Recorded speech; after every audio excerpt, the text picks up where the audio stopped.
Psalm 34:18. The Lord is nigh unto them that are of a broken heart, and saveth such as be of a contrite spirit. Because the pain is real, not imagined. That is the first reason why it's hard. We see in Psalm 55:12 through 14, David describes betrayal by someone close, showing that deep wounds are not minimized in Scripture. Forgiveness is hard because the hurt is real, and God acknowledges that. We're human. We're spirits in a body living out a human experience. And as human beings, we are going to get hurt. And being hurt means that we let somebody close to us. It means that we developed friendships and that we developed relationships with people and that we opened our hearts to somebody else. We didn't stay behind closed doors. We didn't be antisocial. We let people into our inner circle and they betrayed us. Now, whether they betrayed us because they were having a bad day, whether they betrayed us because they did it intentionally, whether they just went along with peer pressure, it doesn't matter. The hurt is all the same. Whether we've been hurt by a spouse, or we've been hurt by our best friend, or we've been hurt by the group that we've been hanging around with, it doesn't matter, because we still feel it deeply. We feel it with every fiber of our being, and it gets to a point where we obsess over what we did and why they did that to us and how we are never going to speak to them again. And we have these conversations going on in our head about the next time I see them, I'm going to say this, or I should do this to them, things like that. We are in our heads about what happened and why it happened. But because we feel the pain so deeply, because we let somebody into our inner circle, that is why it's hard to forgive them. And then our natural instinct is justice, not mercy. So Romans 12:19 tells us, Dearly beloved, avenge not yourselves, for it is written, Vengeance is mine, I will repay, saith the Lord. Jonah, in Jonah 4:1 through 2, says that Jonah was angry with God because he showed mercy to Nineveh. Jonah wanted fairness. He wanted them to be punished for their sins. He wanted them to suffer. But God saw it differently. God wanted them to come to him. God wanted them to be people of God, people who followed God and followed God's way of doing things. And God saw the big picture, whereas Jonah only saw this limited picture of what was happening. He knew all their sins and he wanted them to be punished for all of their sins. Jonah never took into account that none of us are sinless, and that if God treated Nineveh that way, he would have to treat Jonah that way. So Jonah would have to be punished for all of his sins as well, because it's only fair. Same argument. But that was not God's intention. And a lot of times we think that if we forgive, that we are letting that person off the hook, that they're not going to get their comeuppance, their punishment. They're not going to suffer the consequences for their actions. But God likes to deal in mercy. God likes to deal in the kindness of God is going to lead them to repentance. It is the people who know they have sinned, the people who know they have done wrong, the people who know that there is no way except for divine intervention that they can get out of this situation, that anybody would show them mercy. Those are the people who come to God and are in love with God, who want to please God because they know that they have been forgiven much. And a lot of times we as Christians discount God's mercy and God's grace towards other people because we forget what he has done for us. We forget how much we have been forgiven. We think as Christians we're forgiven, so we must not have sinned that much. But that's not the truth. God forgives serial killers, and God forgives people who have cheated on their spouses. God forgives all these people, and they have been forgiven of much, and so they love God more. And we have to remember what we have done in the past. We have to remember what God has saved us from and what current circumstances, addictions we are in right now. We have to remember that God was merciful to us So we should be merciful to other people. And then Proverbs 13:10 says, only by pride cometh contention, but with the well-advised is wisdom. And we see, because pride resists letting go. That is another reason why it's hard to forgive, is because pride resists letting go. Pharaoh, in Exodus 7 through 11, we see Pharaoh's hardened heart kept him from yielding, even when it cost him everything. Moses had gone to Pharaoh and said, let my people go, because that's what God wanted. And Pharaoh was too hardened in his heart towards God to do what God requested. Sometimes forgiveness is hard because our pride wants to hold us in the position of being right. We either let go of our pride and let go of the bitterness, or we suffer for the rest of our lives. Because it's not the person who did the wrong who is going to suffer. It's going to be you. Because you're holding that resentment. You're holding that unforgiveness. You're holding all of that in. And what happens is it starts to manifest in your body.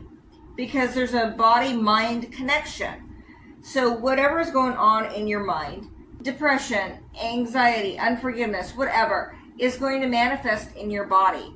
And that is why we need to let go. But we want to be right. We want to be justified. We want to stay in that victimhood. We want to be able to tell people that we were the victim. Feel sorry for me. And that's not going to get you anywhere. All that is going to do is going to turn people against you. Not because you were the person who did it, but because you're holding on to that resentment and you're holding on to that bitterness and you're rehashing that story of what they did to you 10 years, 20 years from now. And your inner circle is not going to want to hear that. They're going to feel sorry for you because you've been stuck in this situation in your mind and your heart for that 10, that 20 years. So we need to let go of our pride, let go of our position of being right. And we have to let go of that victimhood and forgive this person who wronged us so that we can get on with our lives and so that we don't stay stuck. And then Isaiah 50:20 says, woe unto them that call evil good and good evil. Because we can confuse forgiveness with approval is another reason why it's so hard to forgive.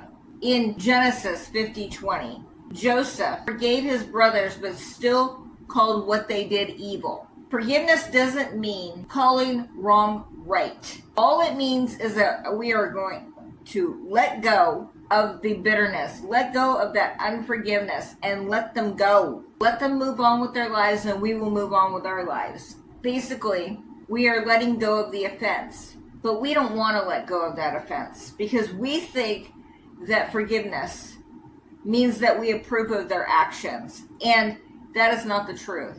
We forgive because God called us to forgive. We forgive because it's the right thing to do. We forgive because it's going to release us from being stuck in our lives. And we forgive so that God can deal with them.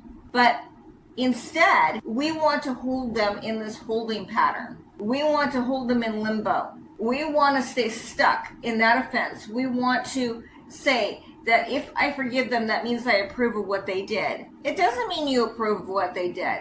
It means that you're forgiving. It's like God. You've sinned. He doesn't approve of your sin, but he forgives you. He is saying, you made a mistake. I will forgive you. Let's move on. And that's what we're doing when we forgive somebody, is we're saying, you made a mistake. You sinned, but I forgive you, and we're moving on. But we don't want to move on from it. We don't want to move on from that story. We want to stay in that narrative, and we want to stay as a victim. And we can't stay as a victim and do anything for God. We can't stay in that victimhood and make an impact on the world. We can't stay in that victimhood and make a difference in this world. We can't do our destiny as long as we are staying in that victimhood. We are going to rehash that story over and over again until it becomes this mountain in our lives. And that is going to become our identity, that we were a victim. And we can't do that. We can't do that and still do what God called us to do. And then Proverbs 25:19 says, confidence in an unfaithful man in time of trouble is like a broken tooth. Another reason that it's hard to forgive is because the trust has been broken. So in 2 Samuel 15 through 17, we see that David was betrayed by someone he trusted deeply. Forgiveness is hard when we feel that the trust has been shattered. It's like when your child goes and sneaks out of the house after everybody's gone to bed. You wake up in the middle of the night, you go to check on your child, and they're not there. And you wait up for them. And all these scenarios go through your head of what could have happened to them. And they come in the door, and you feel relieved at first, but then you're angry. Angry that trust has been broken because they were supposed to be in bed. They were supposed to be asleep. They were supposed to do what they were supposed to do, and they didn't. They snuck out, especially if they lied about where they were, or they tell you it's no big deal, or that you're a strict parent, or my friend's parents let them go out. That trust is now broken between you and that child, and it's got to be rebuilt. It's like your spouse cheats on you. That trust has been broken, and it's going to take a long time before you can trust them again. Maybe you have to actually split ways before that even happens, but there's that trust that's broken, and we have to understand that it's going to take time for that trust to be restored. And maybe it's a situation where you need to part ways and live your own lives and not come back together. Maybe they need to be out of your inner circle. Maybe the trust was broken for a reason, and it was a signpost that you're not supposed to be hanging around this person. Because a lot of times we will trust people that we shouldn't be trusting. We trust people because they were our friends in high school. We trust people because they're our coworkers. We trust people because we dated this person since we were a kid. Or we met somebody on a dating app, and we think we could trust them because they told you all their faults from the beginning. And there was a lot of red flags. You saw them, but you ignored them. And sometimes when people betray you, it's because they never should have been in your life in the first place. And you chose to hang around the wrong people.